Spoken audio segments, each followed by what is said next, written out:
कार्यक्रमाचे संयोजक आदरणीय श्री रमेश जंबरखाने, दोन्ही ग्रंथांचे लेखक श्री सुभाषरावजी देशपांडे, त्याच्यातल्या ज्ञानेश्वरीतील व्यक्तिरेखा या ग्रंथाचा परिचय करून द्यावे आदरणीय हरिभक्तीपरायण श्री खंडेरावजी कुलकर्णी आणि संत कबीरांची साखी या ग्रंथाचा परिचय करून देणारे आदरणीय श्री नरे सर, माझे सुहृद आदरणीय डॉक्टर गुरसुरकर, कार्यक्रमाचं सूत्रसंचालन करणारे डॉक्टर धनंजयजी गुरसुरकर सर आणि मी कधी कधी भविष्य सांगतो,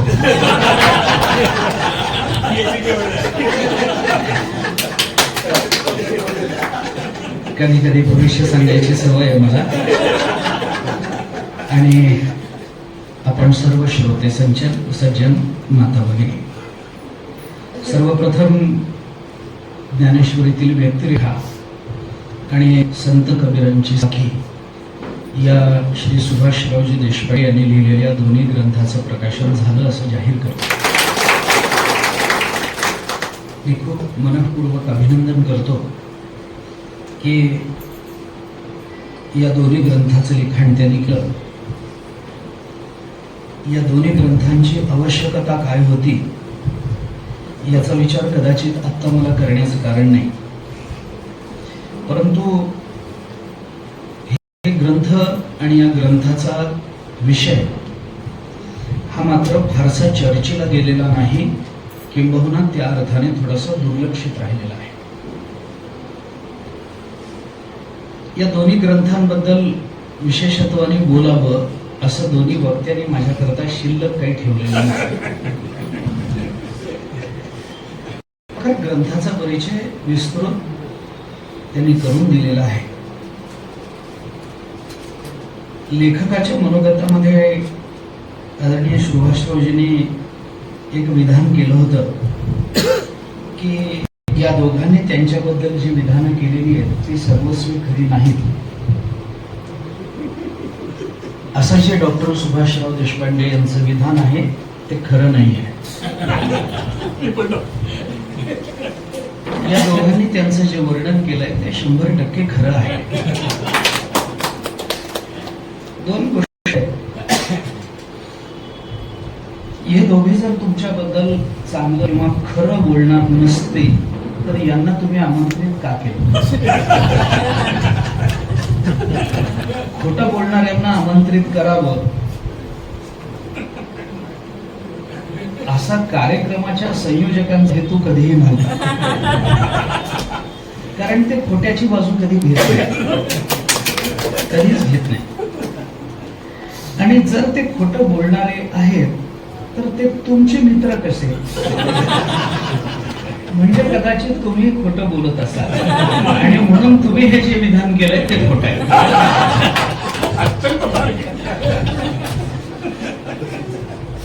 चांगल्या लोकांकडून चांगल्या वाङ्मयाची निर्मिती होणं, चांगल्या लोकांकडून याचा अर्थ अभ्यासू व्यक्तिमत्वांकडून चांगल्या वाङ्मयाची निर्मिती होणं ही समाज परिवर्तनातल्या कोणत्याही काळाची अत्यंत आवश्यकता असते.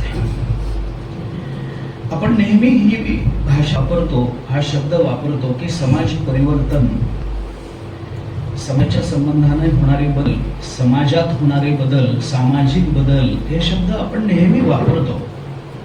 पण हा विचार कधीतरी केला पाहिजे आणि याच्या व्याख्या तरी सिद्ध केल्या पाहिजेत की समाज परिवर्तन म्हणजे नेमकं काय असतं.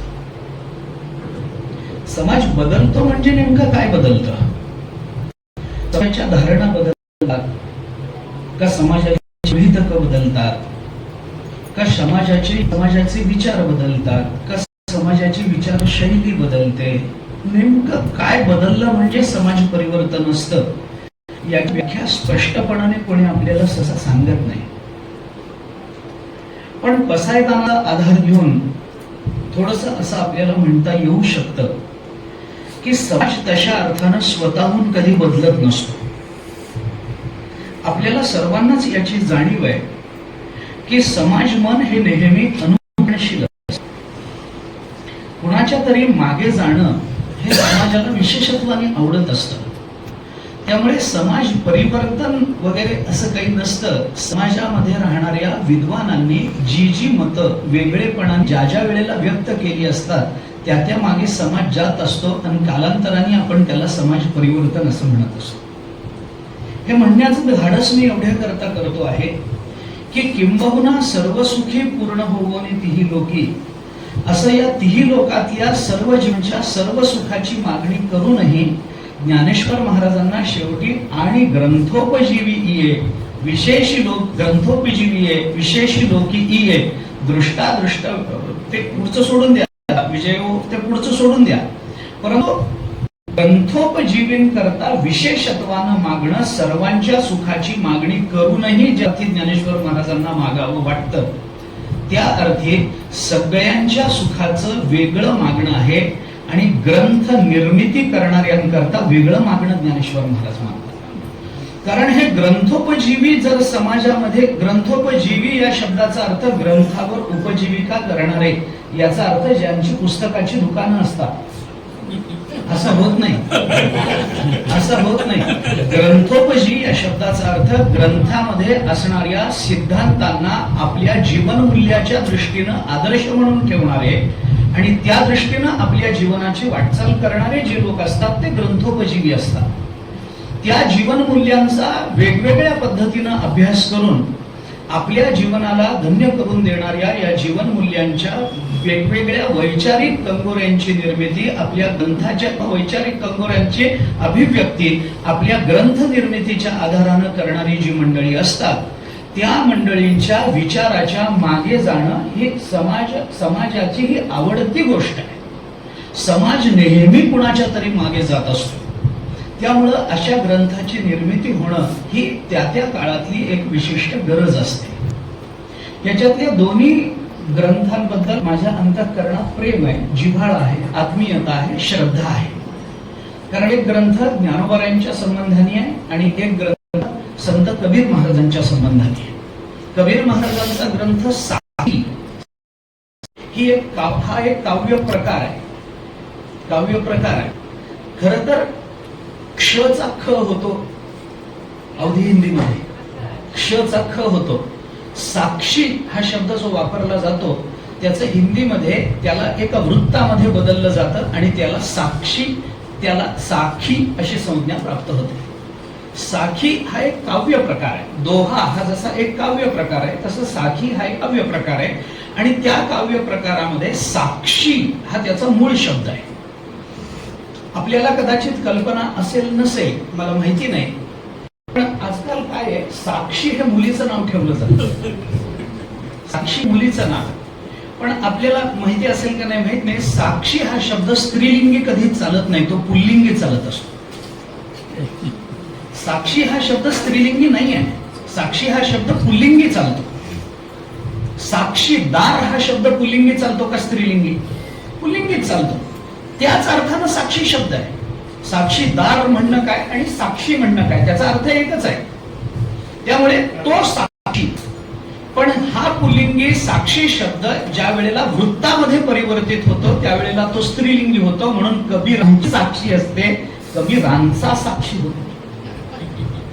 कबीरांची साक्षी, योग्य नामाविधान केलं, संत कबीरांची साखी असाच अर्थ आहे. कारण तो वृत्तामध्ये परिवर्तित झाला तो शब्द, त्याला एका विशिष्ट काव्य बंधामध्ये अडकवलं गेलेलं आहे. त्यामुळे त्यात तो एवढा बदल अपरिहार्य असतो. कबीर महाराजांची वाणी ही अत्यंत स्पष्ट आहे.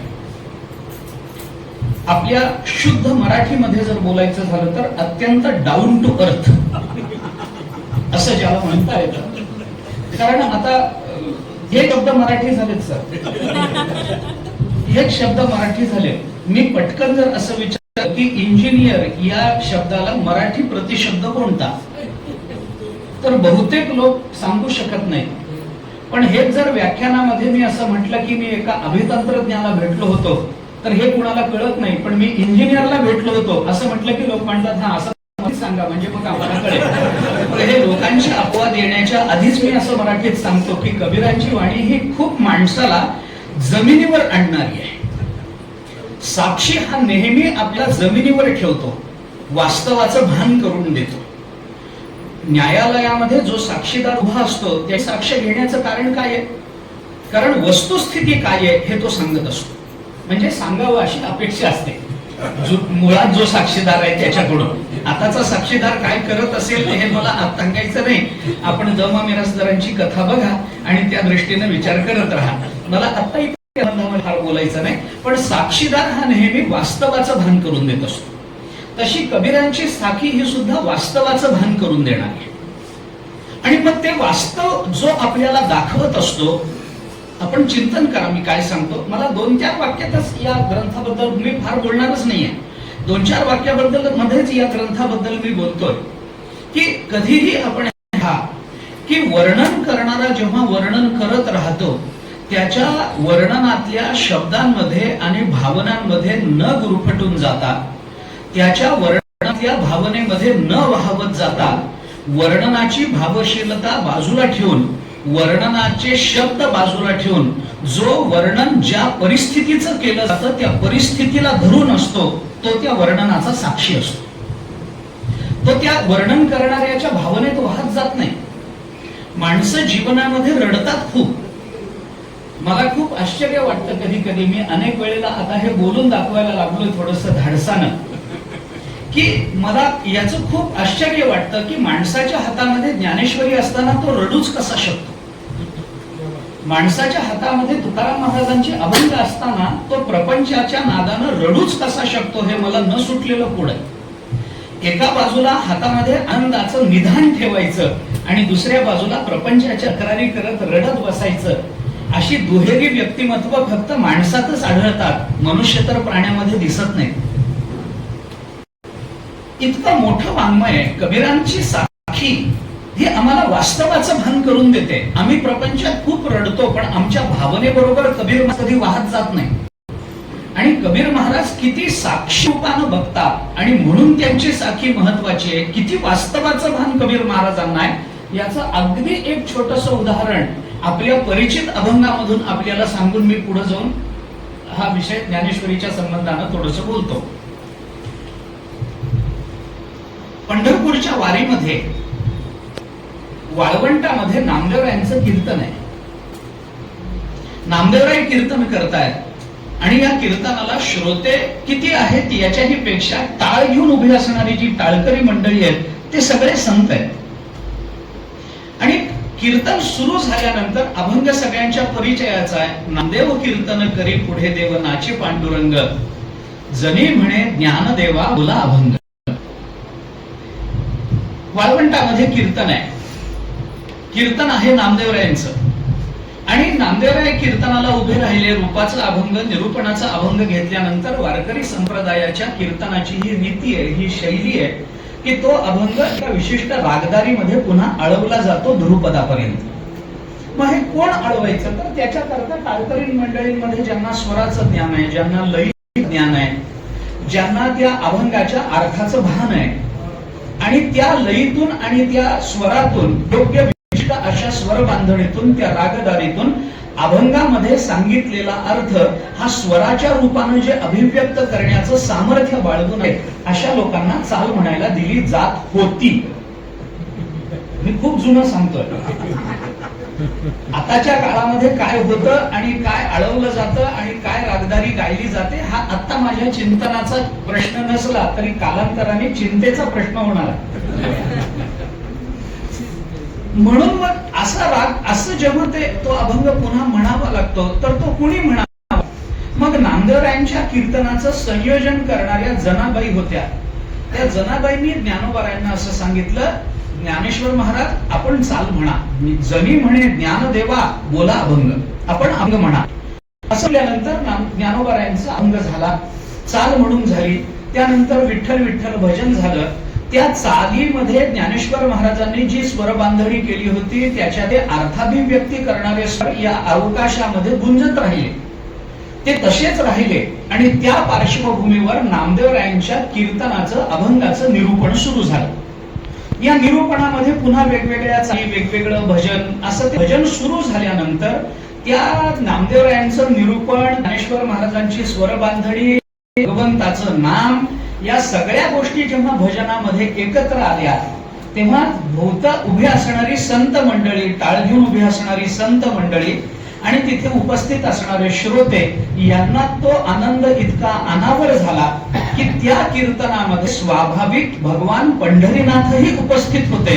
कारण नामदेवरायांचं कीर्तन आहे आणि देव नाही असं होणार नाही, असं होणार नाही. भगवान पंढरीनाथ तिथं आलेले आणि असा प्रसंग त्या भजनाचा चालू असताना देवाला सुद्धा अनावर झालं, देव नाचायला लागले. आता इथून पुढे मला जे सांगायचं ते महत्वाचं. मी ही पार्श्वभूमी एवढ्या करता निर्माण केली आणि नाचता नाचता देवाचं देहभान इतकं हरपलं की अभंगामध्ये असे शब्द आहेत, नाचता नाचता देवाचा गळला पितांबर.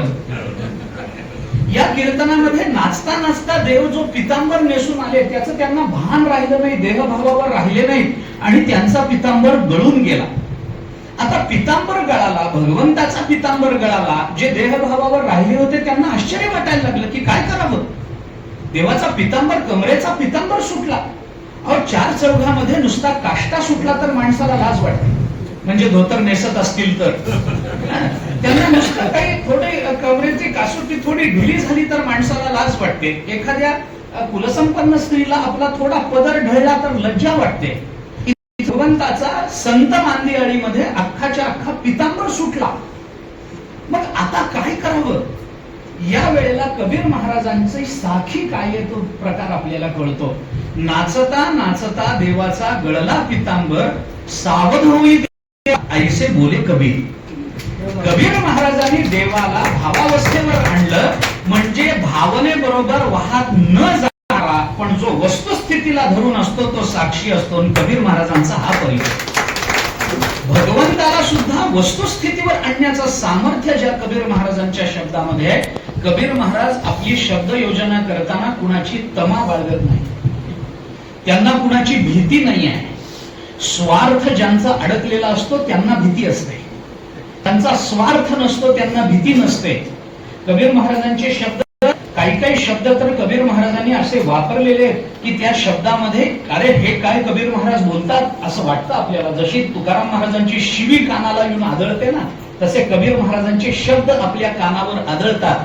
पण कानावरचे आदळलेले शब्द हृदयावर जाऊन आघात करण्याचं सामर्थ्य याच शब्दांमध्ये आहे, नुसत्या शिवीमध्ये ते सामर्थ्य नाही. किती कबीर, मी जशी तुकाराम महाराजांच्या शिव्या अनेक वेळेला सांगतो, कबीर महाराज काय काय बोलून जातात, काय काय बोलून जातात. पतिव्रता तो भूकन म्हणे पेढे खाय छिनाल. कबीर महाराजांचे त्याचा पूर्वार्ध जर सांगितला तर आपल्याला ऐकताना आश्चर्य वाटेल आणि बोलायला मला संकोच होईल, पण तुमचा आग्रह असला तर सांगतो. म्हणजे मला असं वाटायला नको की मी लाज सोडून बोललोय म्हणून. मी श्रोत्यांच्या आग्रहाखातर बोललो अशी निदान भलावण तरी मला करता येईल.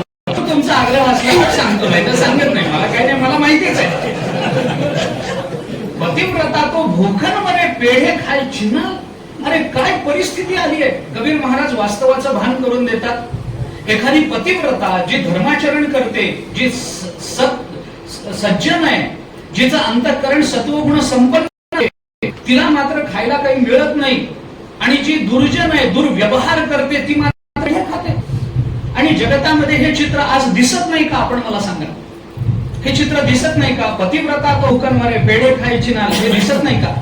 कितीतरी ठिकाणी दिसतं, पण त्याला उदाहरण काय द्यावं.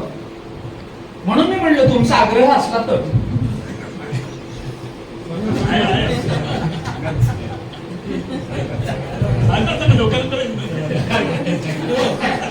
लोकांना कळण्यापेक्षा ते वाचलं तर बरं होईल, इतका समज मला होतो. कबीर महाराज ऐका, काय होईल ते होईल. कबीर महाराजांनी असं म्हटलंय, गांडू भडवा हौदा चढे वीरन के बेहाल, पतिव्रता तो भूकन मरे पेढे खाय छिना. अरे ज्यांच्या अंगामध्ये सामर्थ्य नाही ते हौद्यात जाऊन बसतात, हत्तीच्या अंबारीमध्ये जाऊन बसतात, आणि वीर जे तलवार घेऊन पराक्रम गाजवतात त्यांचे बेहाल होतात. तर त्या पद्धतीनं पतिव्रता तो भूकन मरे पेढे खाय छिना. काय भाषा, काय ही भाषा तुम्हाला ऐकायला बरी वाटली असेल मला माहित नाही. कदाचित तुमच्या मुखातले शब्द असतील तर तुम्हाला आवडले असेल, मला माहिती नाही. परंतु ही भाषा पहा ना, काय भाषा आहे, काय काय धाडस आहे, समाजाला जागा करण्याची ही किती किती थेट पद्धत आहे, याचा विचार जर आपण केला तर कबीर महाराजांची साखी काय साक्षी भावानं आपल्याला बोध करून देते ते या ग्रंथाने आपल्याला दाखवून दिले. मी सरांना खूप धन्यवाद देतो. खरं म्हणजे आकडेमोडीमध्ये ज्यांचं जीवन गेलं त्यांना हे उपद्व्याप कशाला पाहिजे होतं, कशासाठी त्यांनी हे करावं. पण तरीही केवळ कबीर महाराजांची वाणी तुमच्या माझ्या मातृभाषेत तुम्हाला आम्हाला कळावी या एका अत्यंतिक तुमच्या माझ्या हिताच्या तळमळीपोटी त्यांनी हा ग्रंथ आपल्याकरता उपलब्ध करून दिला. त्यांना धन्यवाद देतो. ज्ञानेश्वरीतील व्यक्तिरेखा हाही ग्रंथ असाच अलौकिक आहे.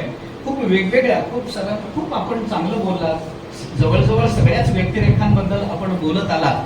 पण गीतेमधल्या व्यक्तिरेखा आणि ज्ञानेश्वरी मधल्या व्यक्तिरेखा याच्यामध्ये बृहत अंतर आहे. मी अगदी थोडक्यात सांगेल की गीतेतला धृतराष्ट्र एकदाच बोलतो, ज्ञानेश्वरीतला धृतराष्ट्र पुन्हा बोलतो. एकदाच बोलवून गप्प करणाऱ्या धृतराष्ट्राला ज्ञानेश्वर महाराजांनी वारंवार बोलतं केलं. हा ज्ञानेश्वर महाराजांचा धृतराष्ट्र जो एकदा बोलून गप्प बसत नाही. गीतेतला धृतराष्ट्र धर्मक्षेत्रे कुरुक्षेत्रे म्हणतो आणि गप्प बसतो. पण ज्ञानेश्वर महाराज त्या धृतराष्ट्राला पुन्हा पुन्हा बोलवतात, त्याला बोलतं करतात. म्हणजे हा धृतराष्ट्र जरा जास्त फॅमिलियर झालाय. जो एकलकोंडा राहिला नाही तो जरा अधिक बोलण्याकरता प्रवृत्त झालाय. आणि असं झालेलं आहे म्हणूनच संपूर्ण गीतेमध्ये धृतराष्ट्र मुक्त झाल्याचं वर्णन नाही. पण ज्ञानेश्वर महाराज म्हणतात अंधू तोही अवसरे सुखिया झाला. पण ज्ञानेश्वर महाराज त्या धृतराष्ट्रालाही मुक्त करतात. म्हणजे बद्ध असणारा धृतराष्ट्र हा गीतेत व्यक्त होतो, बोलता धृतराष्ट्र हा ज्ञानेश्वरीत व्यक्त होतो आणि मुक्त होणारा धृतराष्ट्र ही ज्ञानेश्वरीतच दिसतो पण तो गीतेत नाही. हे धृतराष्ट्राचं वेगळेपण आपल्याला ज्ञानेश्वरीतच दिसेल.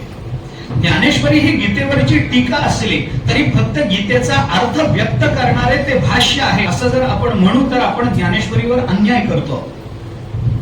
नुसत्या अर्थाला व्यक्त करणारी ती गीता नाहीये, ही टीका असूनही मी जरा स्पष्ट बोलतो. माझ्या अभिनिवेदाला आपण क्षमा कराल सगळे, पण स्पष्ट रूपानं बोलतो की गीता ही फक्त ज्ञानेश्वरीवरची टीका नाहीये. ज्ञानेश्वरी ही फक्त गीतेवरची टीका नाहीये, तर गीतेपेक्षाही अधिक प्रगल्भ असा ग्रंथ आहे. मी स्पष्ट बोलतो, माझ्या अभिमानाला आपण क्षमा करा. मला गीतेची न्यूनता दाखवायची नाहीये.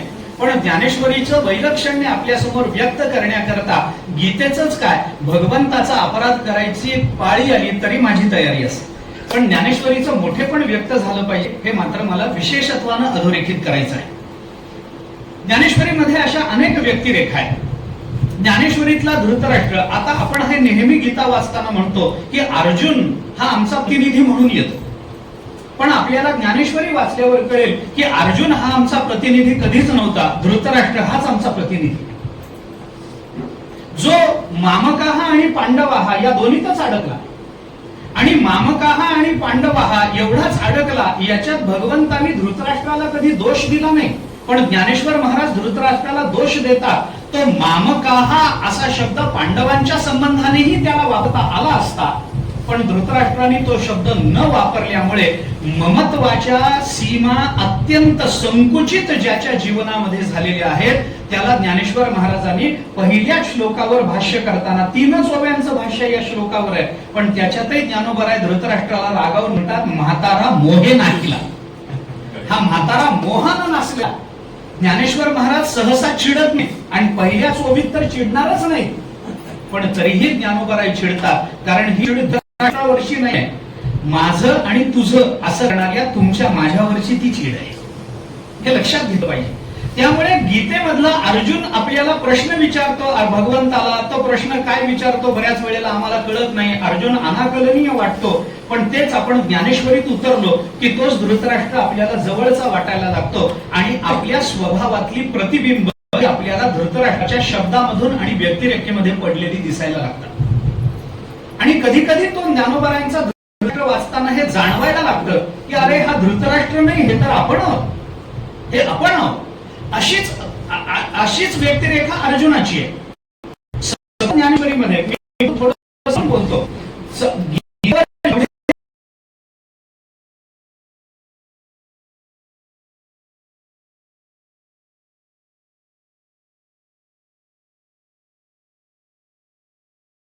वल्लभमताची पाहिलेली आहे,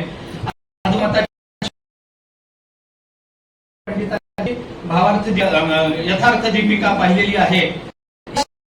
थोड्या थोड्या वेळा घालून घालताना तुम्ही अनेक ठिकाणमधून घेत आलो, पण ज्ञानेश्वर सोडून समाधान अत्यंत तटस्थ भावातून सांगायचं झालं तर अर्जुन भगवानाला जे प्रश्न करतो आहे त्या प्रश्नातून व्यक्तिमत्व उभं राहतं. त्या व्यक्तिमत्वावर टीकाकारांनी फार लक्ष दिलं. जास्तीत जास्त आपल्यासमोर आणण्याचा प्रयत्न केला, पण प्रश्नात व्यक्त होणारा अर्जुन आणि अर्जुनाचा स्वभाव हे बहुतांश सांगितलं नाही. पण ज्ञानोबाने ते सांगा आणि सांगत नाहीत. मी एका उदाहरण देतो. आपण 14व्या अध्यायामध्ये चला. ज्ञानोबाराय अर्जुनाची व्यक्तिरेखा मांडतात. मांडताना ज्ञानोबाराय स्वतःचं मोठेपण, स्वतःची आणि तत्ज्ञानाची नाही. उत्तम उदाहरण आपल्याला गीतेत दिसून येतं. स्त्रीलिंग गुणान येतान या श्लोकावर भाष्य करताना हा अर्जुनाचा प्रश्न आहे भगवंताला की हा गुणातीत का वागतो देवा, मला तुम्ही सांगा. जसं दुसऱ्या अध्यायामध्ये स्थितप्रज्ञाबद्दल वर्णन करून विचारलं तसं 14व्या अध्यायामध्ये गुणातीताबद्दल विचारलं. पण हे गुणातीत कसे वागतात असं जेव्हा अर्जुना कोणत्याही टीकाकाला अर्जुनाच्या विचारण्यात दोष कळाला नाही. फक्त एकमेव ज्ञानेश्वर महाराज असे आहेत की अर्जुन सरसावत नाही, इथं का चुका हे लक्षात घेऊन अर्जुनाला सुधारून देणारं एकमेव व्यक्तिमत्व म्हणजे ज्ञानेश्वर महाराज. आपण या श्लोकावरचं भाष्य बघा. मी स्थळ सांगितलंय आपल्याला, त्याच्यावर विवरण करण्याची आता माझी इच्छा नाहीये, तेवढा वेळही आपल्या हातामध्ये नाही. दुपारी 1 वाजता कुठे असं बोलायचं काय पद्धत झाली काय बोलली.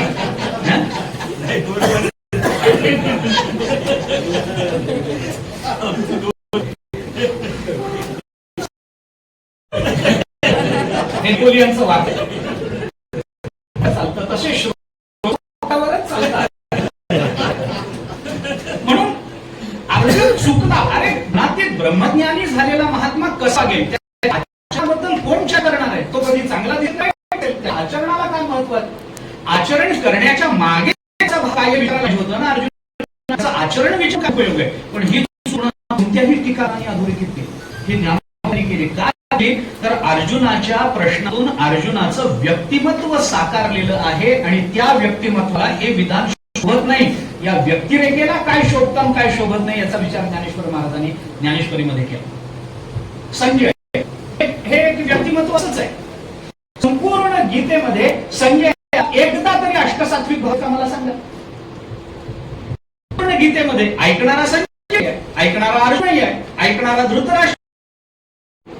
सगळ्यांना कळलं नाही. संजय अर्धा कळालं, धृतराष्ट्राला काही कळालं. म्हणून संजय प्रश्न विचारत नाही. ज्या ज्ञानेश्वर महाराजांना धृतराष्ट्राला प्रश्न विचारण्याकरता उद्युक्त करता येतं त्या ज्ञानेश्वर महाराजांना संजयाला प्रश्न विचारण्याकरता उद्युक्त करता आलं नसतं का. अवश्य करता आलं असतं, पण का केलं नाही याचे संजयाला कळतं. हे संजयाच्या व्यक्तित्व महाराजांनी दाखवून दिलंय. म्हणून याच्या ठिकाणी भाव आहे. एकदाच आहे, दोनदाच आहे. संजयाच्या ठिकाणी ज्ञानेश्वर महाराजांनी दाखवले. एकदा अगदी उल्लेख करून गेले आणि दोनदा मात्र महाराजांनी विस्ताराने ते सांगितलं. त्या संजयाला गीता सांगत नाही, पण संजय अष्टसात्विक भावने युक्त आहे याचा अर्थ त्याचा अंतःकरण मार्दव युक्त आहे. हे त्या व्यक्तिरेखेचा विशेष हा गीतेने सांगितला नाही, तो ज्ञानेश्वर. या सगळ्याच व्यक्ती असं नाही. मी इतकंच होतोय की हे सगळं या आलेलं आहे, एवढंच मला सांगायचं. फार सांगू नये, नाहीतर माणसं येत नाही. आता म्हणून याला मध्ये टीझर म्हणतात. टीझर बरोबर आहे ना. येतो हल्ली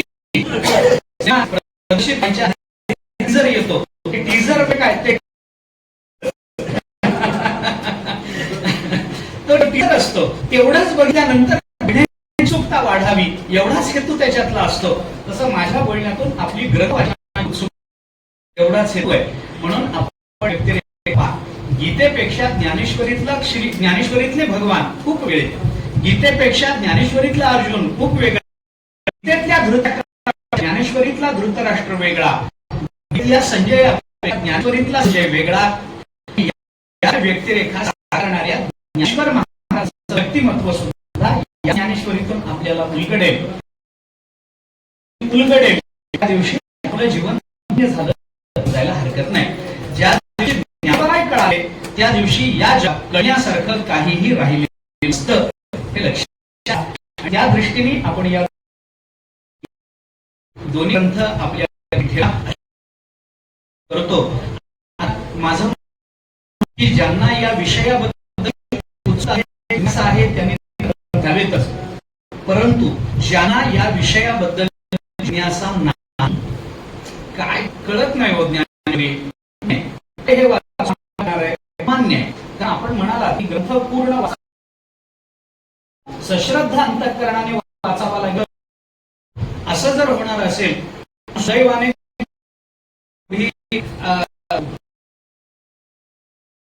जर नसेल आणि घेणार तरी माझं काही म्हणणं नाहीये, तक्रार नाहीये. फक्त दोनच गोष्टी सांगतोय. ज्यांना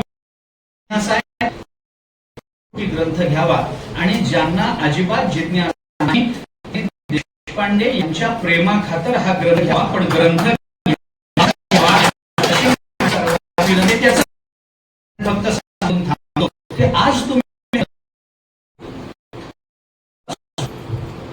वाचायचंय नाही ना, नका वाचू, पण तुमच्या घरामध्ये काही पुस्तक असतील तुमच्या कपाटात ग्रंथ ठेवा. असतं काही काही ग्रंथ असतं ते ग्रंथ निर्मिती हे सुद्धा प्रारब्ध सरळ नाहीये, पण कुठे याचा विचार करत नाही मी. एवढंच सांगायचंय की काही काही ग्रंथामध्ये एक वजन असतं की ग्रंथ आपल्या घरात आल्याने वजन वाढत राहतं, हे लक्षात घ्या. या करता आपल्याला स्वारस्य नसलं तरी हा ग्रंथ पुस्तकाच्या कपाटात, कदाचित मुलीला पाहायला आलेले पाहुणे हा ग्रंथ आपल्या कपाटात आहे हे बघून सोयरी पक्की करून जातात. कारण तो कदाचित कुणीतरी असा असेल की ज्याला या विषयात असं प्रेम असेल, तो म्हणेल अरे यांच्या घर चांगलं असलं आणि घर सांगतो जे तार्किक विधी मला जे करायचंय ते एवढं आज तुम्हाला नाही.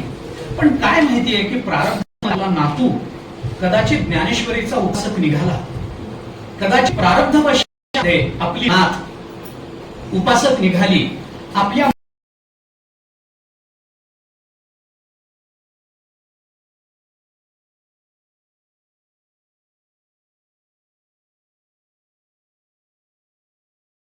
जर कथा असती, काही शृंगारिक वाङ्मय निर्माण झालं असतं तर मला ही विनंती करावीच लागली नसती, मला बोलावलं नसतं, अर्थातच बोलावलं नसतं. कारण त्याचं कारण असं आहे की असं तुम्हीच लिहिलं नसतं, त्यामुळे मला बोलावलंच नसतं. अशा विषयाचे ग्रंथ प्रकाशित करावे इतकी सुज्ञता कार्यक्रमाच्या संयोजकांनी कधी दाखवली नसते. मग कशासाठी हा कार्यक्रमच झाला नसता. पण हे जर शृंगारिक साहित्य असतं तर कदाचित मला हे विकत घ्या असं म्हणावं लागलं नसतं.